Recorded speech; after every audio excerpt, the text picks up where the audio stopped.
बिस्मिल्लाहिर्रहमानिर्रहीम। अस्सलाम वालेकुम। बड़ी अहम वीडियो है, इस वीडियो को ज़्यादा से ज़्यादा शेयर कीजिएगा अपने दोस्तों के साथ, अपने व्हाट्सएप ग्रुप्स में, ताकि किसी का फ़ायदा हो जाए।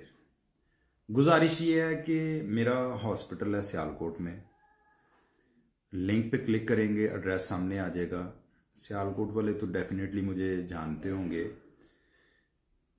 अगर कोई ऐसा पेशेंट आपके इर्द गिर्द मौजूद है जिसकी आंख में सफ़ेद मोती है और वो बड़ा मजबूर है, वो ऑपरेशन नहीं करवा सकता, ऑपरेशन करवाने का खर्चा नहीं उसके पास, आपने बिला झिझक मेरे हॉस्पिटल भेज देना है।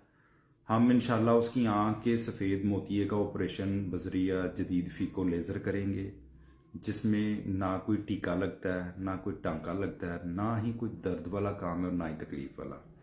सिर्फ ऑपरेशन फ्री नहीं करेंगे, ऑपरेशन फ्री करने के साथ साथ foldable lens, American foldable lens भी डालेंगे ताकि सारी ज़िंदगी की दुआएं बन सकें। मेरी इस वीडियो को आप ज़्यादा से ज़्यादा शेयर करें ताकि किसी गरीब का भला हो सके।